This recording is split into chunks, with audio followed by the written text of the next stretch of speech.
Hi, unruly family. The story begins as a boy named Shinsuke hides in the forest and nervously sweats as he prepares to attack a group of bandits.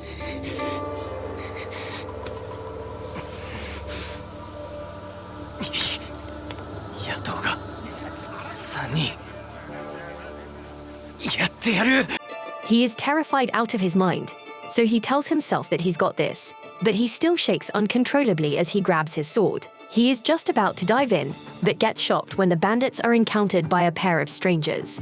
This duo tells the bums to get honest jobs, but these bandits love their crime-filled lives and refuse to be lectured by some little furry kid. Bandits laugh it up pretty hard, so Shinsuke can't believe how arrogant they are. The bandits try to rob the two strangers, but the guy with the staff and messed up eyes smacks one of them.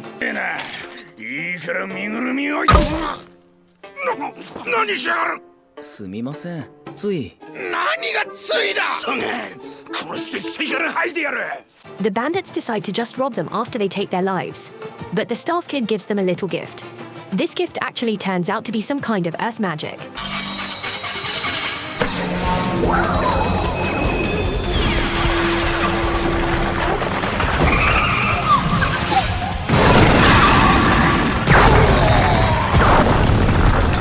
As some rock fists knock out all of the bandits. The staff kid's name is Jinka, and he has a good laugh after seeing how high the bandits flew. He thinks they got so much hang time because their heads have no brains in them, but the girl named Tama says he is the one without a brain. Now that he knocked them all out, they won't be able to find out where their leader is hiding. They must continue searching the hard way, but Shinsuke can't understand what he just saw. The staff could do it. Tama and Jinka rest by a river, but Tama decides not to pretend like she doesn't know about Shinsuke's presence anymore. She launches a rock at him, and then Shinsuke introduces himself as a warrior. He has been following the two because he was amazed by the staff boy's technique, and he wants to know how it works. Jinka tells his surprisingly older sister that it's time to leave, and he tells Shinsuke that his technique is none of his business. Shinsuke desperately wants to stop them, so he reveals that he knows where the leader of the bandits is hiding.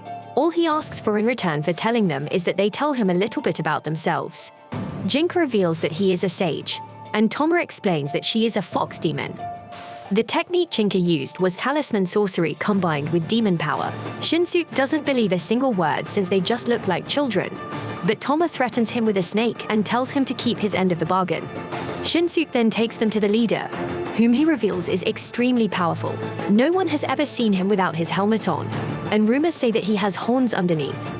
Shinsuke's new companions mock him, since it's pretty clear that he dreams about making a name for himself by taking down bandits. Shinsuke points out that they are doing the same, but Tama explains that they have very different goals. She refuses to tell someone like Shinsuke what they are, since he is the type to get scared of a little old snake. Shinsuke tries to explain that he's actually a very skilled warrior that could wreck all the bandits, but he says it way too loudly. Our group is quickly surrounded by the bandits, but Tama reminds Jinka that their goal is to talk sense into them. Tama meets with the leader and shockingly demands that they all leave. Everyone laughs at her for being naive, but she stops Jinka from fighting all of them so that she can keep trying to talk to them. She makes a long speech about how they will eventually fail to keep up with this criminal lifestyle as they get older, and laughs if she thinks she did a good job. Shinsuke can't believe she came all this way just to say that, and the bandits are extremely irritated. They prepare to attack the little fairy, but Jinka easily stops them. Jinka points out that humans aren't worth the trouble, but Tama wishes he would keep his short temper in check. The leader orders for them to be eliminated, but Jinka just starts thrashing them around. Shinsuke is stunned since this bandit group is well known for being untouchable, but Jinka's is manhandling them. Shinsuke comes under attack, but finds the strength within himself to strike the bandit down. The other two are shocked that Shinsuke's helmet-splitting move was actually real, and Shinsuke can hardly believe it himself. However, Shinsuke gets way too confident, way too quickly. He charges at the leader with the intention of splitting his helmet as well, but everyone is surprised to see arms come out of the leader's head.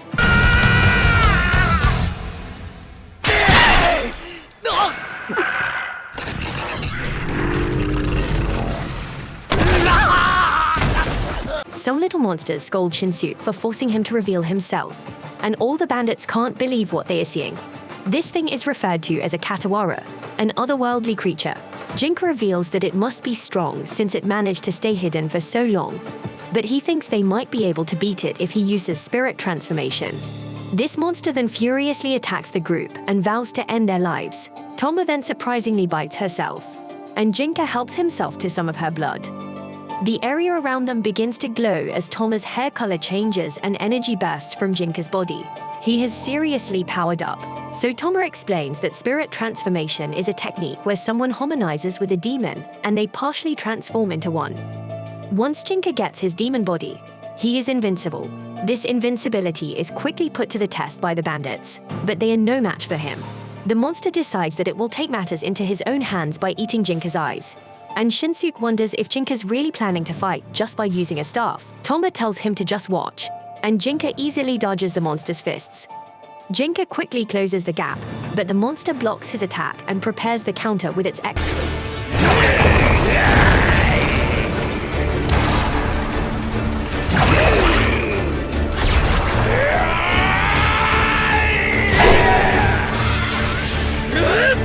extra set of arms. Jinka simply overpowers this thing and smashes it into the ground. He releases the spell technique, and both Jinka and Tama transform back to their normal selves. The monsters seem to have been controlling the corpse, and Jinka bids it farewell as it goes to the afterlife. Tama finally reveals that she actually likes humans quite a bit. That is why she has made it a habit of getting rid of those who engage in evil. Jinka's just along for the ride, and Tama proclaims that they are known as the siblings of reformation. Sometime later, the two sworn siblings can't believe that Shinsuke is still following them. Shinsuke thinks about how he had no clue that Katawara existed. He's excited to have stumbled into a really incredible world. He follows them all the way into an inn, where some guy complains about a monster that showed up on a road earlier. Some Buddhist fighters tried to take down the man-eating monster, but he only became its victim. This monster is known to some as Shakugan. The witness reveals that the fighting monk named Sauron got fattened by this monster, but this just makes one of the other demon fighting monks. Furious, they determine that they must settle the matter and demand that no one else interfere. Shinsuke thinks that they should keep Tama a secret, since the monks might want to eliminate her for being a demon fox. But these guys already know they have trained their entire lives to gain immense power, and they only go after Sawari demons, the type that pose a threat to humans. Tama wonders if Shinsuke is there to help them reform the world, but Shinsuke says that he just arrived at the inn. By coincidence, he decides to stay the night because he's just too tired, but Jinka gets annoyed. Tama tells him not to be so hard on the kid, since he showed a lot of heart when he tried to attack the leader. In the middle of the night, Shinsuke wakes up and rushes outside, where he does some training. His mind is plagued with the thoughts of how he was bullied for being weak, and no one ever believed him when he told them that his father was a samurai. He thinks about how he was able to get the monster to reveal itself, and wonders if he could defeat a demon one day. Shinsuke plans to stick with the two strangers in the hopes of making himself stronger. Just then, the two appear to teach him the valuable lesson of paying attention to his surroundings. Tama is really surprised to find that Shinsuke isn't a thief running around in the middle of the night, but Jinka wishes he had been, since he's looking for an opportunity to deal some punishment out to a human.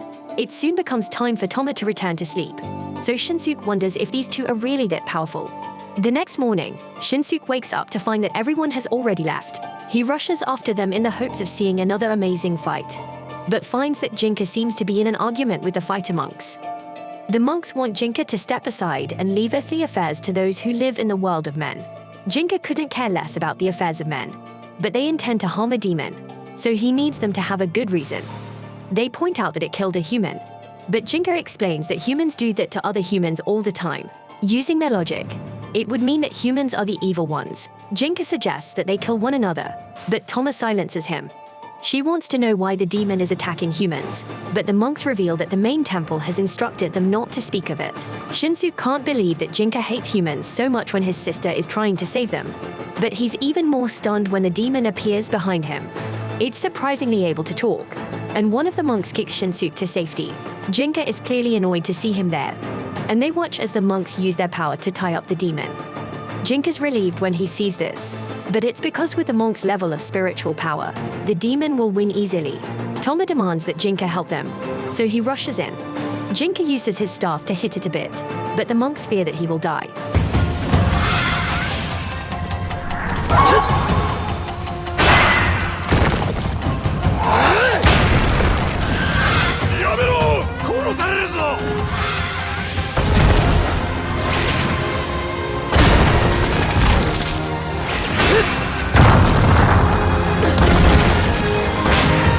Jinka's insanely powerful and shows how easily he can avoid all the demon's attacks. Tama has one look at Shinsuke's dumbfounded face and wonders if he's having second thoughts about following them. These fights are incredibly dangerous, but it's the world they live in, the world of darkness. Jinka prepares a powerful attack, and Shinsuke seems terrified of the world of darkness. Jinka uses several talismans to summon more rock arms and attack the demon. Shinsuke shows that he isn't terrified at all and is actually excited that he has finally found a place where he can become strong enough to beat anyone. Jinka then moves in for his final attack, but is shocked by something. I appreciate you viewing my anime recap, Unruly Family.